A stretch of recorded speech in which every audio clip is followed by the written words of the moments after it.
تخيل كده حيوانات بتتصرف بشكل غريب جدا قبل ما تحصل أي كارثة طبيعية.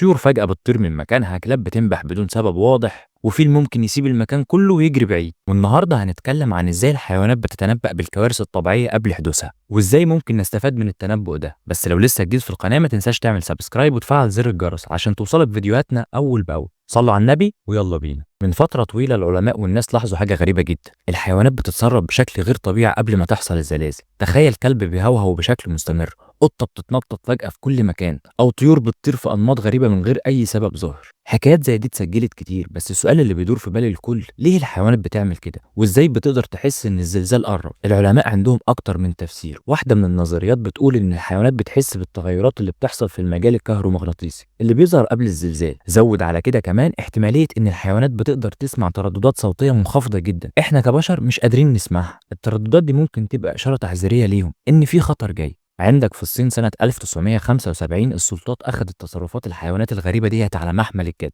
وأخلوا مدينة كاملة قبل زلزال مدمر، والنتيجة أنقذوا آلاف الأرواح. أبحاث كتير أثبتت إن في علاقة بين سلوك الحيوانات والزلازل، لكن لحد دلوقتي إحنا ما وصلناش لتفسير كامل. ومع ذلك الحكايات دي بتخلينا نفكر، لو ركزنا أكتر على تصرفات الحيوانات ممكن نلاقي طريقة نتنبأ بيها بالزلازل بشكل أسرع. فإيه رأيك؟ هل الحيوانات عندها قدرات خارقة ولا هي مجرد رد فعل طبيعي للطبيعة اللي حوالينا؟ شاركونا رأيكم في التعليقات، وما تنسوش تشاركوا الفيديو عشان نوصل الرسالة دي لأكبر عدد ممكن. تخيل معايا كده تكون على شاطئ البحر وكل حاجة هادية تماما، وفجأة الحيوانات تبدأ تهرب لجوه الأرض. طيور بتطير بعيد، قطيع من الغزلان بيجري بأقصى سرعة، وحتى الكلاب بتسيب أماكنها وتجري. هل دي مجرد صدفة ولا الحيوانات دي بتحذرنا من حاجة معينة؟ الحقيقة إن الحيوانات عندها حساسية رهيبة للتغيرات في الطبيعة. واحدة من الحاجات اللي بتخليهم يحسوا بالتسونامي هي التغيرات في الضغط الجوي ومستوى المية.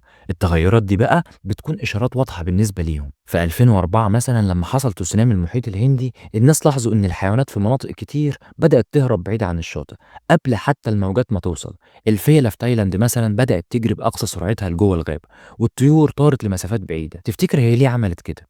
العلماء ما سابوش الموضوع دوت كده يعدي بسهولة، وبدأوا يدرسوا التصرفات دي بعناية علشان يشوف إذا كان ممكن نعتمد على الحيوانات كجزء من أنظمة الإنذار المبكر. الفكرة مش بس مثيرة، دي كمان ممكن تنقذ أرواح ملايين. بس خليك فاكر، التكنولوجيا لوحدها مش كفاية. بس لو ضمينا سلوك الحيوانات للتكنولوجيا، ممكن يكون عندنا نظام إنذار يدي البشرية فرصة إنها تهرب قبل الكارثة ما تحصل، واللي بدوره ممكن نحمي أرواح ناس كتير في المستقبل.